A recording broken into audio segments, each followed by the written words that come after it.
Before we get started today, our friend Dash has an update on Bryce from the last video. So, Dash. Yeah, so my friend Bryce, he wanted to provide an update. He didn't explicitly tell me to provide an update on here, but this is something that we've been providing because we show our support for him. Well, he actually provided an update on Facebook where he's actually been responding very well to the chemo. He's now doing his outpatient chemo now, which is very good. He's been responding very well to it, considering that he's young and he's very physically healthy. So it's very good. And he's very considerate to all the thoughts and prayers that people have given him. And that is very good news. It is. So us here at WhatCulture would like to continue our support for Bryce and the Bryce Strong movement. I'm sure that hopefully maybe in the description we'll provide more info if you would like to keep following on this. With that being said, you got something to say? Bring it to the table. It's good to see you again, Dash. Yep, not you.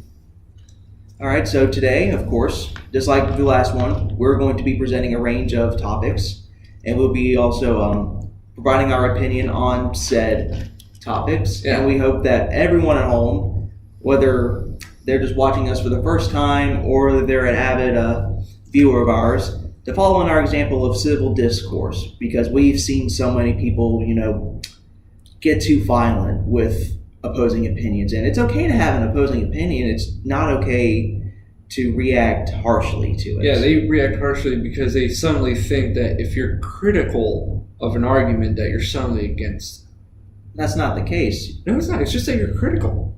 And the thing is, you might agree with someone like on a couple of points of their argument, but then disagree with the overall message. Yeah.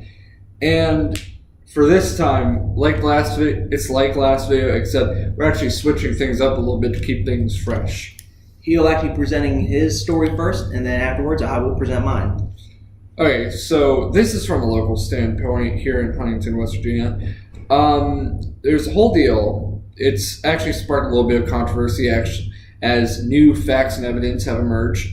And we, Spencer and I, we actually have a deal where we actually don't take sides until there's more facts coming in and whatnot. So there's all that. So this is the recent deal in the Huntington Mall in Barboursville where there was an alleged abduction attempt and a mom pulled out her gun. That was open carry, right? It looks like it was open carry. It kind of does, but they never checked from what I've read. Yeah, but we've seen pictures of the woman's engagement photos because they were posted online by people who are very opposed to her after the light of these new facts. And right. The individual was arrested for allegedly trying to pull her child by the hair to abduct the child. However, the following day, and I don't mean to take your story, the following day she redacted her statement. Well, that's not what I read in this article from the WildK13 news team. Because basically what happened, what started out was that this woman was at the mall with her daughter. And this Egyptian immigrant, he was walking past her and the mom pulled out her gun because she thought that he'd tried to grab her daughter. Here's the exact statement from WildK13 News. Barboursville police now say the mother of a 5-year-old girl may have misjudged the actions on an Egyptian man at the Huntington Mall and overreacted, which led to him being charged with attempted abduction. Mohammed Fathi Hussein Zayan, 54 of Alexandria, Egypt, was booked at 12:55 a.m. on Tuesday, April 2nd, 2019. Barboursville Mayor Chris Tatum tells us the incident at the mall happened between 6 p.m. and 7 p.m. on Monday, April 1st, 2019. That's a terrible April Fool's joke. Mm-hmm. Sorry, I have a twisted humor. Officers with the Barboursville Police Department said the woman called 911 telling dispatchers while she and her 5-year-old daughter were inside a department store, a man tried to grab the child. That's when the mother told police she pulled out a gun, scaring the man away. She then told mall security about the incident. And this is where things get pretty funky. What happened was that police checked out security camera footage and found that didn't happen with Mohammed Zayan.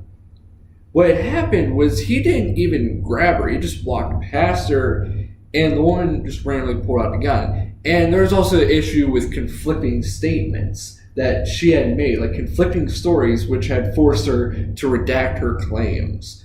And they released Mohammed Zion because of what happened, so it's likely that she'll be facing court and trial appearance.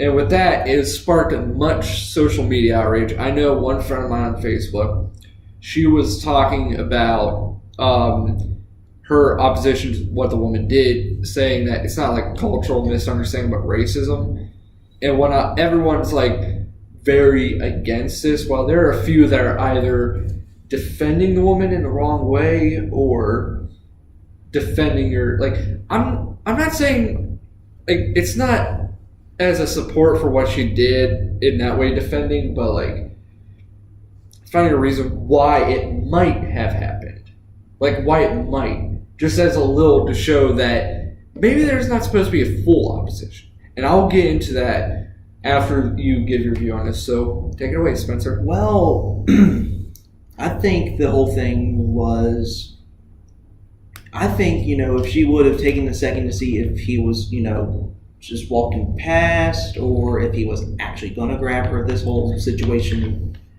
probably could have been preventable.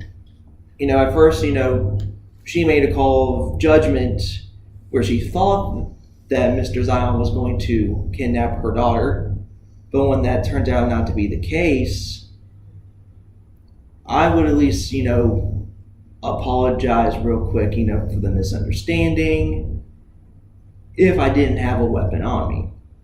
If he was going to do it, then you kind of have to do what you have to do, but now that a lot of information has made it seem like that wasn't the case at all, I'm kind of leaning on the side of a lot of other people saying that she should face a charge of a false police report. I don't know, if that'll happen or not, but one thing I want to ask, like, it's understandable that you support the idea that she should be charged with filing an arrest report, but do you necessarily think it's an issue with racism? In a way, yes. As we all have seen, this was an Egyptian man. He looks different. He's still human. He's just from Egypt. Yeah. And over there they have different customs where, hey, they might actually just go up to a child and decide to pat them on the head like that. Maybe. And a lot of different people, like not even from the other country, but from different states, and want to different dialects or maybe different traditions. It can be from anywhere. Right. But like for them, that's how they kind of, react to children. They like to, greet them. Just greet a child. She took it the wrong way. She thought, he was going to grab her hair. And she reacted in a way that, justifiably, any mother would in a situation where the child is going to be kidnapped. Yeah, and with my deal, it's like, whenever you get done putting your opinion, I'm going to say why I kind of justify, like, what happened with the mother, but the reason why I say I don't think it was a race issue, but if you have anything more to say, go ahead. Probably the only thing I'll end on is a point I echoed earlier. This was easily preventable, but it happened anyway, and both parties are dealing with the fallout of the incident. Now we can present your side. Okay, so I'm like on the side of controversy, kind of. Well, not technically, I'm kind of like in the middle. Okay, like, I'm not taking sides on this, but I'm in the middle. I do think it's bad that there was a false story, but I think there is an underlying reason that highlights an important social issue that not many people are talking about. So it's kind of a defense of both sides. And you can have that. You can be in the middle. And that's how things should be. Honestly, because it helps solve problems better. Because you're thinking about both ends and whatnot, Anyways, this has been stuff that's been happening all over the country. And even in my hometown, which is actually pretty disturbing. Now, of course, if you have followed Adam Carolla or Ashton Kutcher, famous actors, you would know that they've sacrificed time from their careers because they've been trying to tackle the issue with human sex trafficking in California.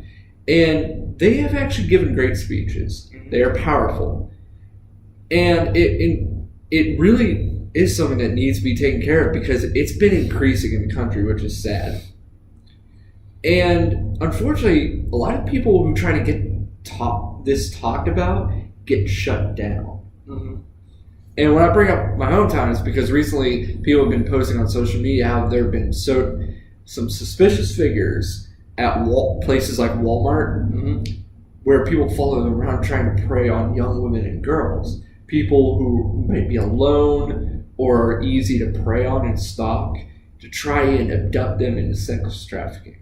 And plus, it's no help today that it's still where women are seen as weak. And that's merely been a major gender thing. Now, of course, obviously, there is a difference between the genders of male and female. But the thing is that the whole deal with sex trafficking is a money deal, and it's also a power thing, mainly. It's just all kinds of screwed up. I'm not going to defend that, and I never did, because morals. But let's get back to where I was going with this. So, what I think had happened was that it was more of a motherly instinct thing that kicked in whenever the mom did what she did. Because I think what happened is that, well, here's the thing. In West Virginia, there's not much in the name of diverse races. Because here in America, it's majority white. That's a fact. You're not going to see much diversity unless you're in a place that's packed with diversity. Like multicultural places like New York, for example. Chicago. Los Angeles. San Francisco. Maybe Dallas. Miami. A lot of places. Yeah. Maybe Boston. I don't know. But in West Virginia, we're relatively homogenous. And I'm not saying that's good or bad. I'm relatively neutral on that. I don't care about pandering to diversity. Well, I don't want to pander to diversity. I don't really care about diversity much. But to me, I just treat people equally. I treat people with equity. So nothing is really based on race. Anyways, we're relatively homogenous, so there's not much diversity, and with things occurring on the news, it causes more anxiety or paranoia. This is something I've observed. And this factors into what I'm trying to say, if I'm starting to sound incoherent. Am I? Not to me. Alright, good. Anyways, where is it going with this? Not only are we relatively homogenous in what we see on the news, how it's terrifying us a little more because of media narrative and whatnot, or just witnessed accounts, but there's also the deal that in West Virginia, we're really defensive. We're big on guns. Mm-hmm. Like a lot of us like to shoot guns. A lot of us want to be protected by guns, which I'm a big defender of the Second Amendment. Like, I support gun rights. Plus, it's kind of fun to target practice. Like, recreationally. I've shot multiple guns before. It's interesting. It's also a good stress reliever. Yeah, like people are like, oh, you support guns, you must support murder. No. Guns in the right hands are tools. Weapons in the wrong hands. That's how I see a lot of things. Anyways, so, and the thing is people will get defensive with their guns. And this woman who either had an open or concealed carry, that's her first resort for defending because it is an effective tool for protection. Very effective. After all, they say don't bring a knife to a gunfight. Mm-hmm. Anyways, I think what happened was that factoring in the context of things like what was heard on the news about possible sex traffickers appearing at stores like Walmart and this state of fear and motherly instincts. Like, oh, you're saying motherly instincts. You must be transphobic. No. It's just a general thing that does happen with mothers that causes them to get defensive of their children. That's a well-known thing. even mothers of children that are not their genetic child, Right. well, biological child. They're friends, like in a way, like Yeah, it's protectiveness. I think that she was a little overprotective. Where it's one of those things that you see out of your periphery, like out of the back of your, like the edge, the corner of your eye. shit. I said friends. Their daughter's friends. That's what I meant to say. Also, pardon my language. I said the S word when I realized what I just said. So my apologies for that. Yeah. Anyways, so what I think is that it's like the things with the corner of the back of your eye, you kind of see things, but you don't see the whole thing. And I think that was just a snap judgment type deal. Like, it was hasty. Because a lot of times when you need to protect someone, you gotta have quick thinking. Mm-hmm. You gotta snap like that. You gotta be quick, or else it's too late. And I think that kicked in. And I think that she suddenly rolled with it instead of asking the man. So really, I think that's what happened. I think it was a misconstrued event. It's kind of a defense on both sides here. Like, the man shouldn't have been openly having gun aimed at him. Like, they should have asked what he was doing before filing an arrest report. And that woman, while I do defend that it might have been a motherly instinct type deal and protectiveness, I still think that she should have, like, asked what he was doing, or if he was doing what she thought he was doing before trying to get him arrested. That's my opinion on the case. Right. That's a good opinion. Yeah. So we can agree on that. Yeah. Yeah. Good. Next topic. Well, this one is actually taking place across the pond. More specifically, the UK. Everyone's heard about this whole big thing called Brexit, where Great Britain is wanting to leave. Actually, not just Great Britain, the United Kingdom in general is wanting to leave the European Union. And recently, it's become a giant mess over in England. Parliament, their Prime Minister, Theresa May, she's been trying to get this deal to pass, but a majority of those in Parliament absolutely do not want this to go through. There's a lot of people protesting for Brexit. In fact, it got so messy that Theresa actually said if we could get this deal to pass on the third try, which this was like, I think, last week, she would actually resign as Prime Minister to make them happy. Because, to make a weird comparison, she's England's Donald Trump. Well, I know that's kind of weird, but a lot of people would kind of put it that way. They're both not generally liked by a majority of, people, but, I just made that claim as my opinion. Yeah, but the way I see it, like, you're pointing that out, not liked by a majority of people, but in my opinion, you're kind of doing things that are kind of right. Not always right, but a lot of them are right, in my opinion. But, sorry I had to interrupt. I just wanted to... No, you're fine. I just wanted to say, I'm a little bit of an... You're fine. You're fine. It's just that there's a lot going on. Compared to Donald Trump, I just suddenly kicked into humor. There's a lot going on recently. They were passing a bill ruling out a no deal.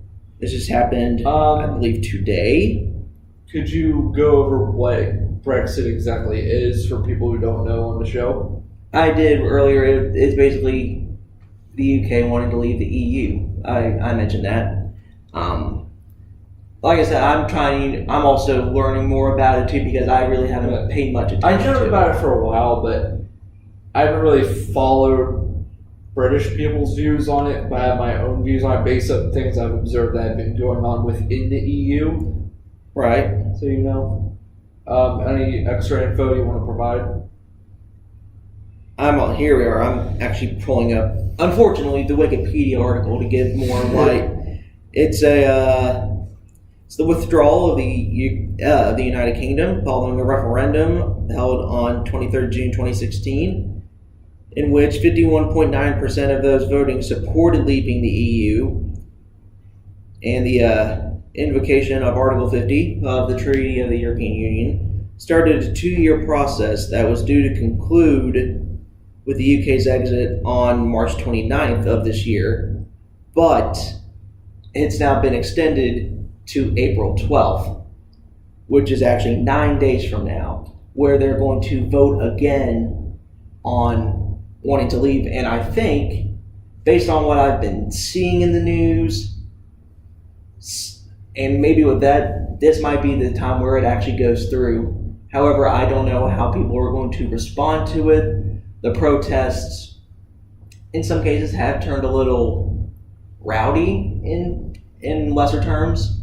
So it's going to be very interesting to see how all of that goes down over there.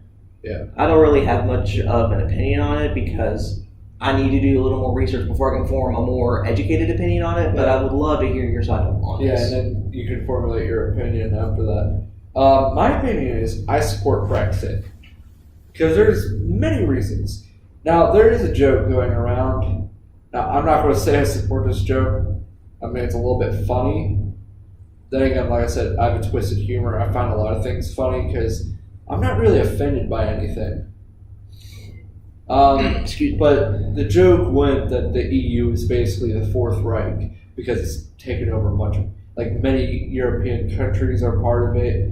The leader of the EU is Angela Merkel, right? Angela. And she's German. Mm-hmm.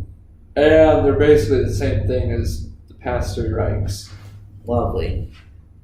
And I can actually kind of go into that. That's an interesting joke. Yeah, it's kind of mainly seen on places like iHypocrite on Facebook. I follow them, they're a bit funny. Anyways, the reason why I support Brexit is a lot more than an economic reason. Here's the thing, the EU, they're as bad as the UN, in my opinion, a bunch of bureaucrats trying to screw up other countries. Here's the thing, the EU supports socialist stuff. And here's the thing, socialism will never work. It's the death of countries, the death of freedom. Well, the death of freedom is the death of countries. Because then it just becomes a total state of slavery.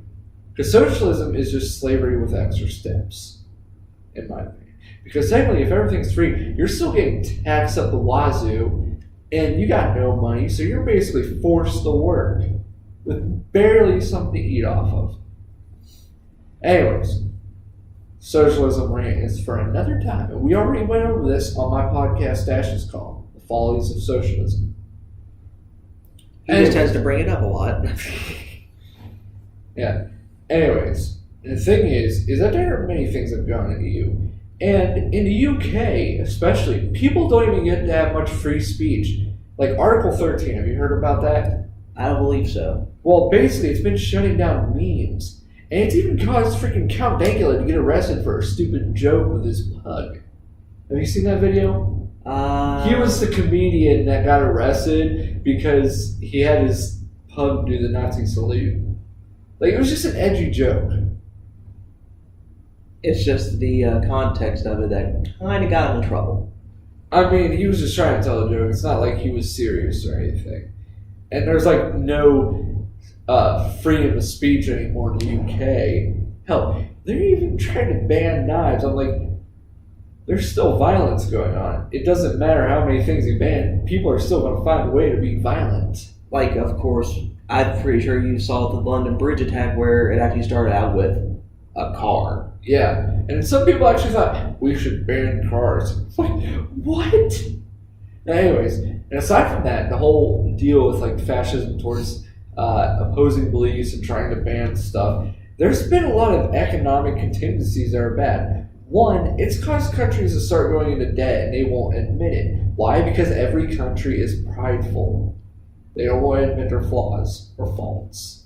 That's just a common thing. To me, that appears as, and of course, you can call me out on this saying I'm wrong, in a way that kind of reflects nationalism in the negative term. Well, like I said, pretty much every country does it. Like, America does it, but it's also like a sense of defensiveness because we want to appear strong. But I mean, I do admit there are flaws in America and they need fixed. But there's still some parts of me that think that America is better than some of the other countries. That's just a personal belief. Don't call me a nationalist. No, I'm not saying you, but to the people watching this, don't call me a nationalist because I'm not. I'm just a patriot. But the thing is that there are these countries that don't. Wait, since you said you're a patriot, can you give me Tom Brady's autograph? Not that type of patriot. Never a dull moment. Anyways, like other countries, they don't respond well to criticism of their flaws, and they don't want to admit them. Like Stephen Crowder, who I've mentioned many times before, is a French Canadian. He grew up in Quebec. Yeah. And the thing is, he criticizes universal healthcare because universal healthcare does in fact suck. You get taxed at the wazoo, and you have to wait a long ass time, to be quite frank. And as a result of death, like we talked about baby Charlie, I think was his name, the baby who unfortunately, I think so. Which we mentioned in the Follies of Socialism podcast. Anyways, with the EU, it's causing countries to go into debt. Like universal healthcare is not working out too well. I remember tweeting about why universal healthcare sucked, and some comments on me, like saying it is great. People can finally get the healthcare they need. So get off the Fox News. I'm like, I don't even watch Fox News. I like them as much as CNN. I don't. Because I really don't listen to the mainstream. Because the mainstream tends to be wrong. They're bandwagoners and whatnot. And the mainstream tends to have some wrong things. I wait until I collect facts and data before picking a side and whatnot. And I tend to be more right-leaning. But anyways, aside from the universal healthcare and the debt thing, most of it comes out of the refugee crisis. Because they don't want to enforce immigration policies out of fear of offending people. Like, screw offending people, enforce the law. Because here's the thing, illegal immigration that comes in big numbers poses a major problem economically and in the domestic area. It causes damage, mainly in those two realms. Because here's the thing, these refugees and immigrants, they pose harm to many of the citizens that live there. Like, some of them have beheaded women, raped a lot of people, kidnapped a lot of people. It's happened a lot in high numbers. High numbers of crime. Crime has skyrocketed there because of that. And as well, they have to support these immigrants who don't want to get a job but leech off the land. People are like, oh, you're being racist because you're saying illegal immigrants are leeching off the land. Well, it's technically true. If you're not a legal citizen or someone on a visa and you get a job or you're trying to get benefits whenever you're not legal, that is technically leeching. Like, notice I said said that if you're on a visa, that don't count. It's like on a visa, it's technically temporary access, but I don't consider that leeching. Because visa is You're trying to get on your feet to do it. Like you're trying to get on your feet, you're trying to do it. Yeah. So I don't think that someone on a visa who's here with a job would be considered leeching. I don't think that.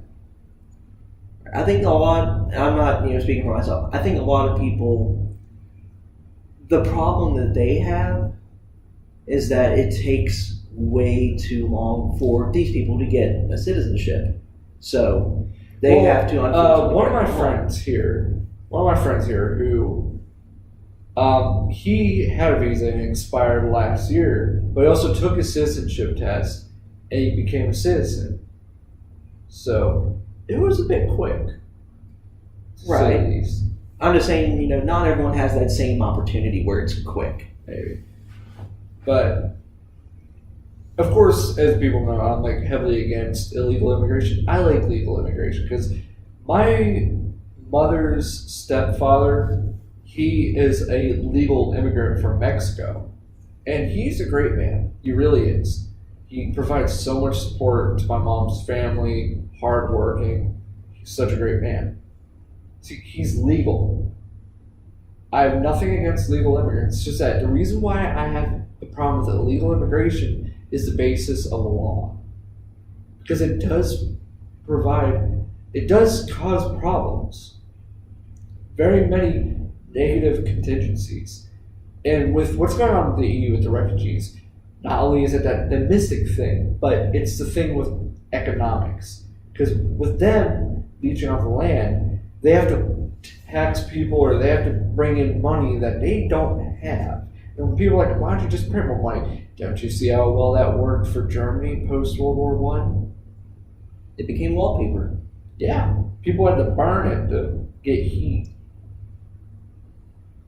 Anywho, it's caused some debt. It's causing problems. And Britain didn't want any of that anymore. They don't want to be put into this debt. They don't want to have to deal with that burden. So that's one of the major reasons that went into Brexit. Mm-hmm.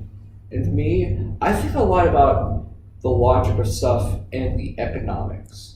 Because I'm kind of a contingency thinker. I think about this stuff. Like with illegal immigration, I'm not thinking about race. So here's the thing. I am against illegal immigration. Doesn't matter what country it's from. That's not a racist thing. That's just a support for law.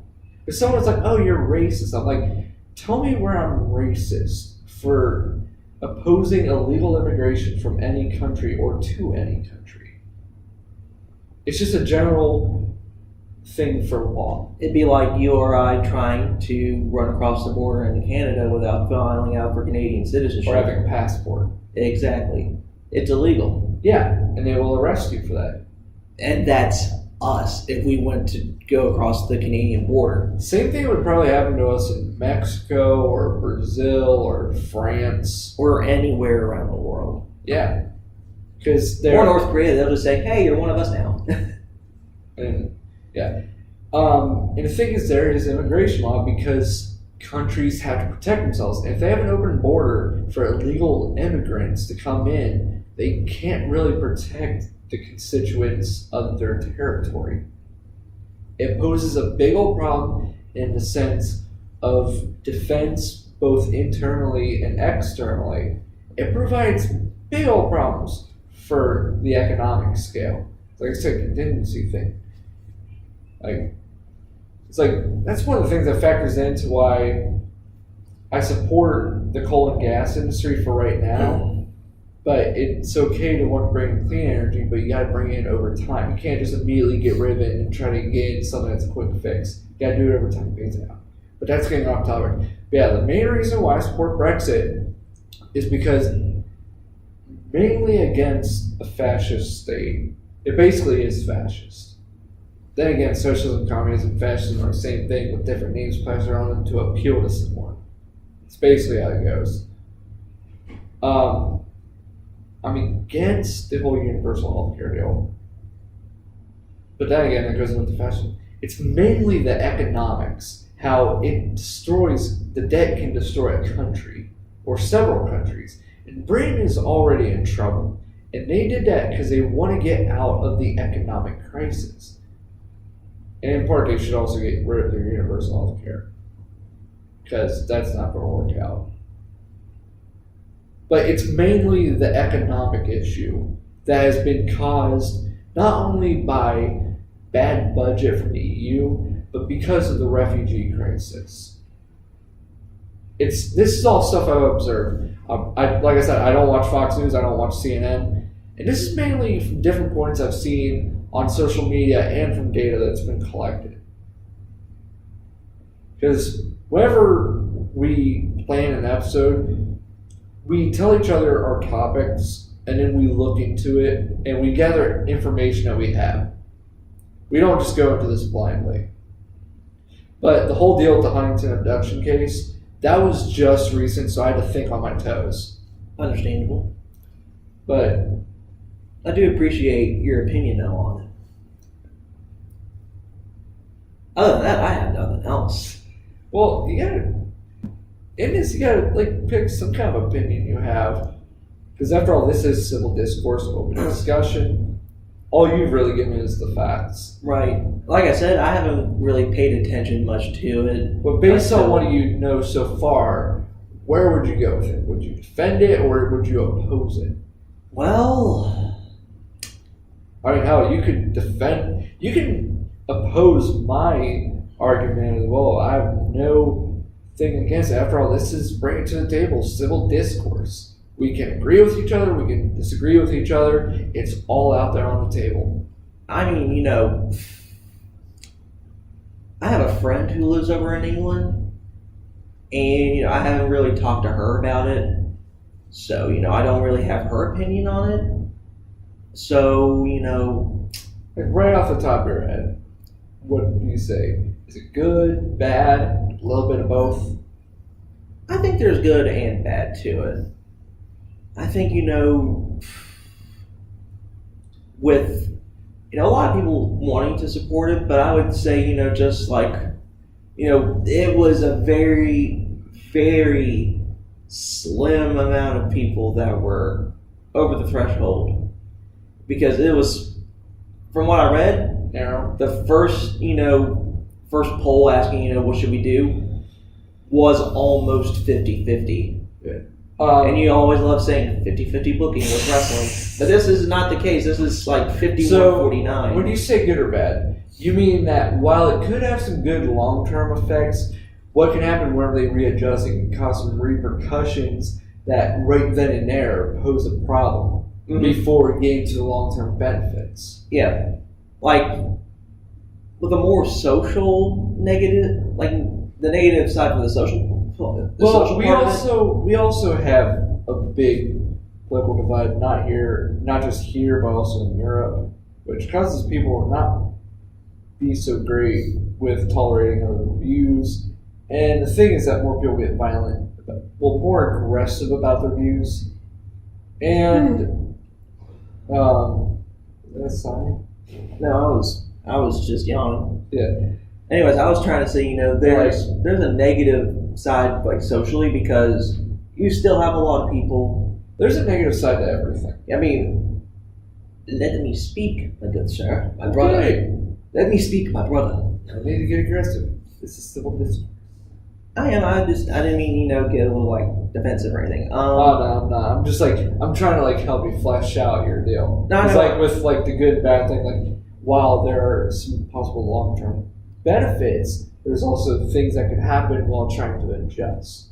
The thing I was trying to talk about was protest. There's a lot of people protesting for Brexit. Then there's also a lot of people protesting against it. And that's quite a divide. Yeah, I fear that could, cause more conflict. Like with, let me see. Well, either way, with the state of how politics are in America and Europe, people get so divided. So either way, there's still going to be some backlash, and that's something that has to be taken. There's going to be backlash over everything. Well, think about the Irish Republican Army. That was kind of, something back in the 90s, like before our time. That was kind of a big thing. Yeah. What if something, I'm not saying it's going to happen, but, hypothetically, what if a new Irish Republican Army happens in England over opposition or agreement of Brexit? Well, trying to suppress the other side. Well, I think the people that are more libertarian, they're libertarian to us, but in the UK they classify them as classically liberal. That's why in one of my podcast episodes I say American liberal, because American liberal is very different from classical liberal. I think you know this because you're going into history. Right.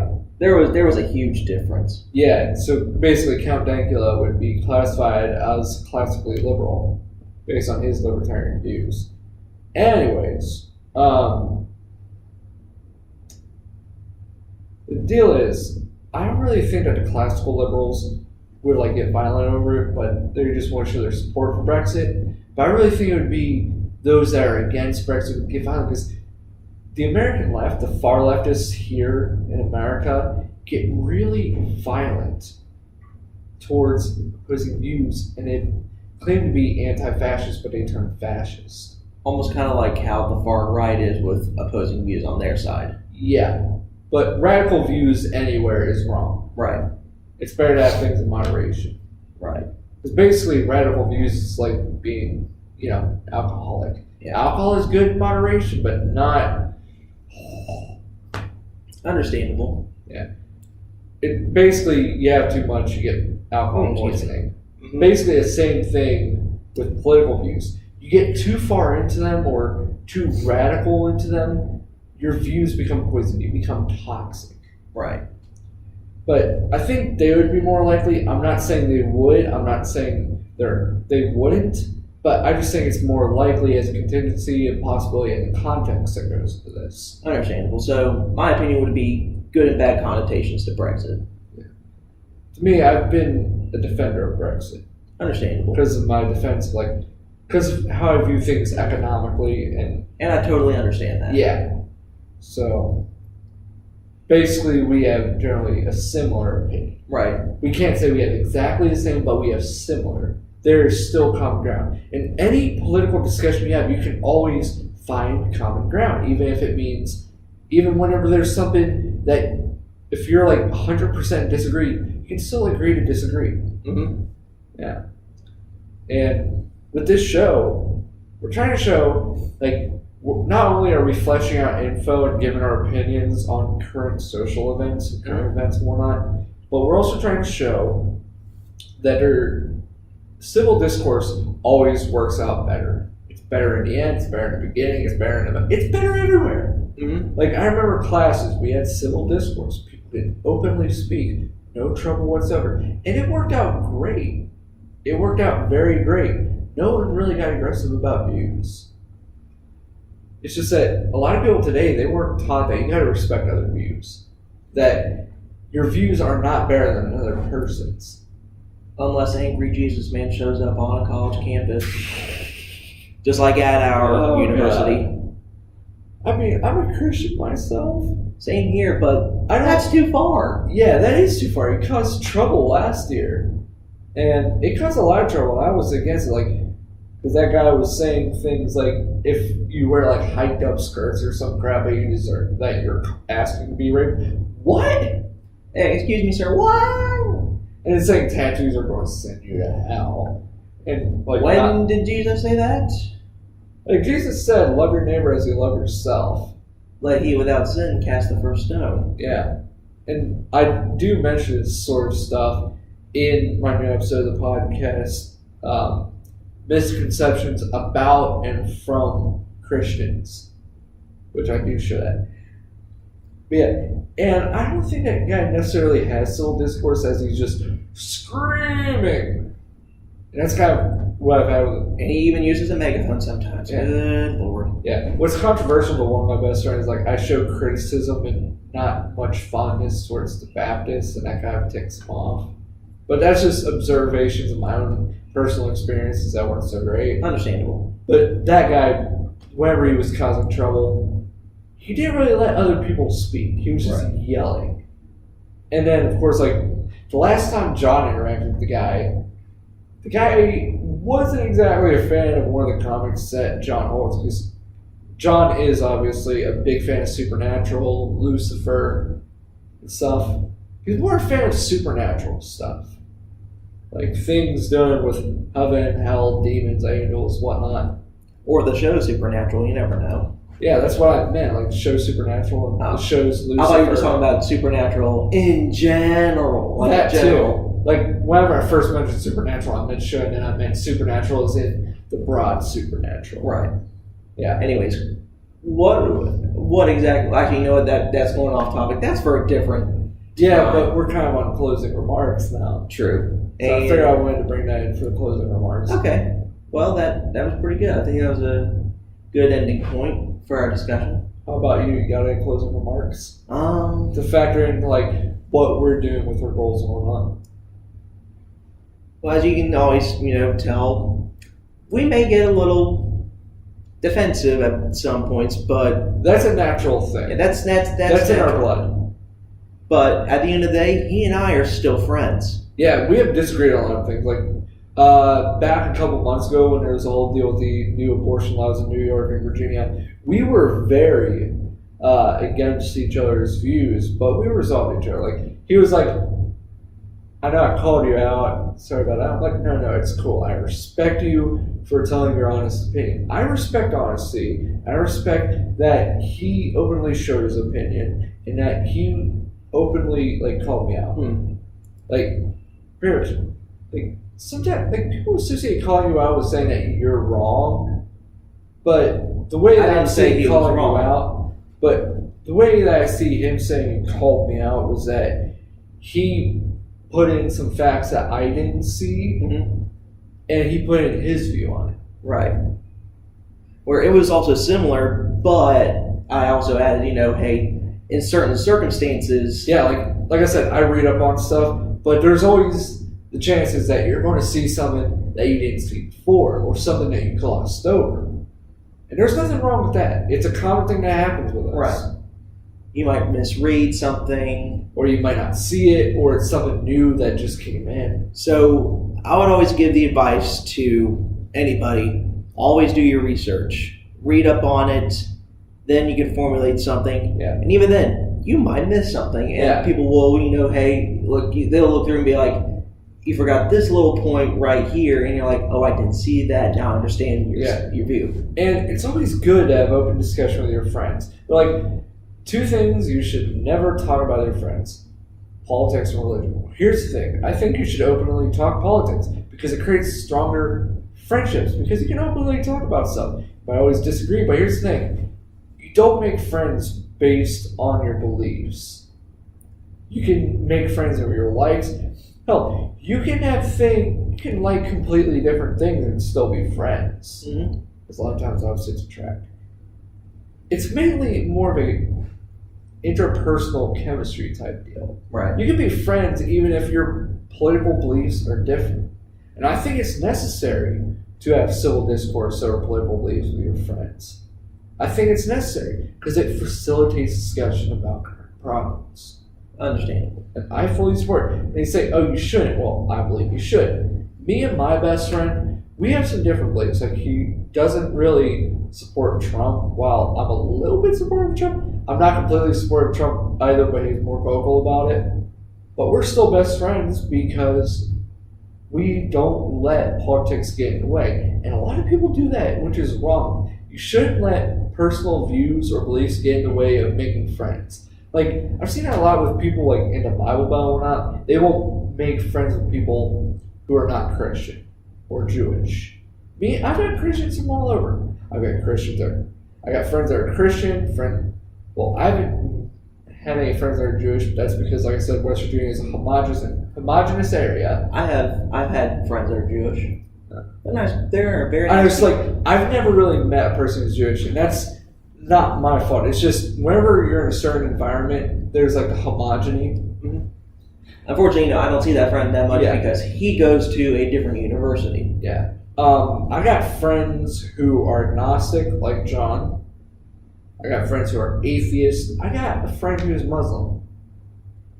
So I don't let personal beliefs get in the way. Right. Because I'm generally tolerant. Because one thing you gotta learn, it's not what they like or what they believe, it's about who they are. Right. If they show you respect, you give them respect back. It's a general thing. It's how you make friends. It's called common sense. Yeah. And that is definitely one thing that I heavily emphasize. Right.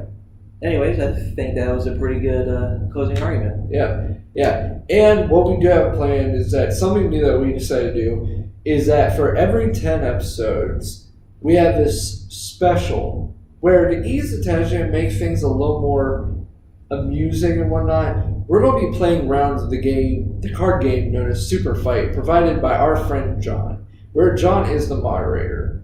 And usually, if one of us can't appear on an episode, we have someone from WhatCulture stand in, which John is known as, he's designated as Mr. Black because black is his favorite color and whatnot. And Hal is designated as Mr. White because he's God. He's the god of WhatCulture. And I'm wearing white today because, well, I don't want to get hot. It's getting hot where we are. Yeah, but there are definitely going to be times whenever one of us can't appear for an episode that we want to plan to do, and we have people singing. After all, we're co-hosts, so the plan is in the future, like over the summer, I'm going to do shows with various guests to appear. I might try to do the same depending on who I can get. Yeah, because it'd be good to have guests come on, and I'm having, of course, guests come on the Dash's call. Like whenever I return home for the summer, I'm going to have my pastor appear on Dash's call for some type of religious discussion, and I think it's going to be great because he has a doctorate in theology, so it's going to be interesting. But yeah, we're going to try and have more guests, and yes, every 10 episodes, super fight, and it's going to be interesting, and we'll explain to you what super fight is when that time comes. Absolutely. Until then, this has been Bring It to the Table. I'm Dash Island. I'm Spencer Nicholas. Peace, y'all.